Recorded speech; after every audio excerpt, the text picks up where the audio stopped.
All right, folks, lean in, because what I'm about to break down isn't just another political back and forth.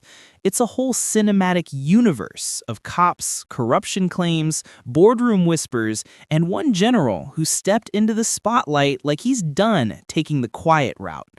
I'm talking about Lieutenant General Nhlanhla Mkhwanazi, the man who dropped a debate that hit South Africa's political landscape like a caffeine shot straight to the system. And trust me, this story has more twists than a Netflix thriller. You've got tender scandals, high-end hotel meetings, covert agendas, accusations flying like confetti, and a courtroom chess match where every move feels like it was made 3 days before the players even entered the room. So, sit tight, grab your coffee, and get ready for my full, raw, unapologetic, and yes, slightly spicy review of Mkhwanazi's new debate. And trust me, every part of this story hits harder than the last. Let's kick it off with the hotel meeting that sparked the entire storm, the Beverly lifestyle moment. Imagine this, a high-end hotel breakfast spot, one guy claiming innocence, the other a seasoned police general, and a conversation that quickly shifts from croissants to criminal allegations.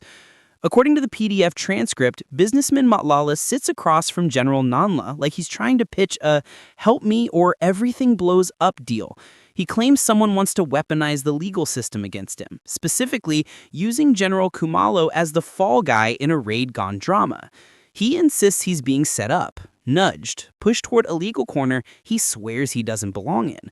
Meanwhile, the general listens, weighing each word like a detective reading a confession that doesn't quite add up. This meeting becomes the seed of suspicion, the fire starter behind all the allegations that follow. And trust me, if you think this cafeteria confession was wild, wait till you hear how deep the conspiracy claims go. Now, here's where the plot thickens like Thanksgiving gravy.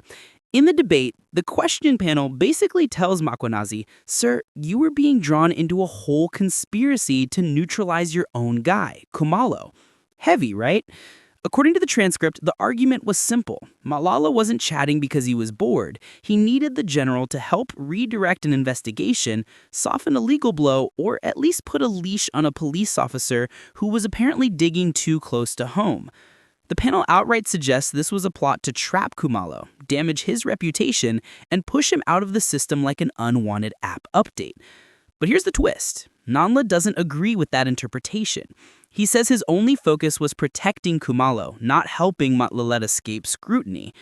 Whether you believe that or not, well, the story keeps getting hotter. And speaking of heat, let's talk about the raid, the Rolex, and the missing but not missing evidence. Oh yeah, buckle up, because this part is the kind of drama you normally see in a crime series. So Nhlanhla tells the general that during a raid on his property, officers supposedly stole his Rolex. A whole affidavit gets produced claiming this luxury watch vanished into thin air. Except plot twist, he still had it. That alone sounds like someone somewhere was trying to manufacture a narrative. And then, like a cherry on top, we learn this entire mess is happening around a tender worth 360 million rand. That's not pocket change. That's change your family tree money. According to Nhlanhla, he doesn't want the tender threatened because of this mess involving Kumalo, Sibiya, and everyone caught in the crossfire. To him, the raid was just the surface. The real issue, the players behind the scenes pulling strings hard enough to snap them. And once you hear what Mkhwanazi says his angle was, you'll start wondering who the good guys even are. Now here's the general's whole angle laid out on the table. In his version, he wasn't entertaining Nhlanhla to protect anyone's tender, business, or reputation. He was there because he believed Kumalo was being pushed into a legal trap, a setup designed to make him lose a court case so he could be disciplined and removed. According to him, the real mastermind behind the move wasn't Nhlanhla, but someone else using him like a pawn in a very messy chess game. Nhlanhla says he stepped in to prevent an honest officer from being sacrificed. Sounds noble, right? But critics argue he should have walked away the second the conversation drifted toward influencing investigations. So now the question becomes, was he acting as a shield for justice or unintentionally stepping into someone else's power play? And trust me, the next part will make you question the entire system behind this. At this stage, the story zooms out and things get way bigger than one raid or one police general.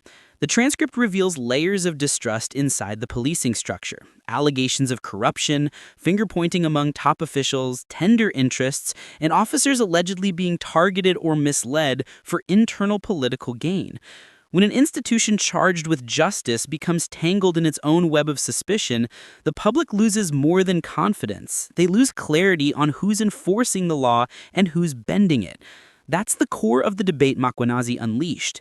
Is he exposing corruption, or are these internal rivalries blowing up in public? Whatever the truth is, this case highlights one undeniable fact.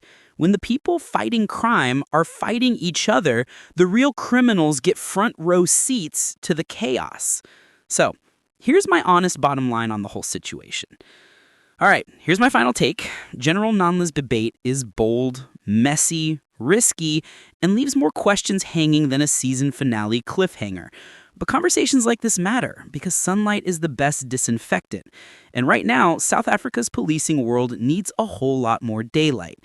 If you want deeper dives like this, stick with us because Global Pulse News brings you the stories others water down. Hit that like button if you're rocking with this breakdown, subscribe if you want more fearless commentary, and drop a comment telling me whether you think General Nhlanhla is exposing corruption or unknowingly fueling political games. Your perspective counts, and hey, show love to our sister channels too. Sparkling Kids and Rayma Fatima are building a safe, fun world for learning and entertainment. Let's go together as a family. Support by liking, subscribing, and commenting. Your vibe fuels our tribe.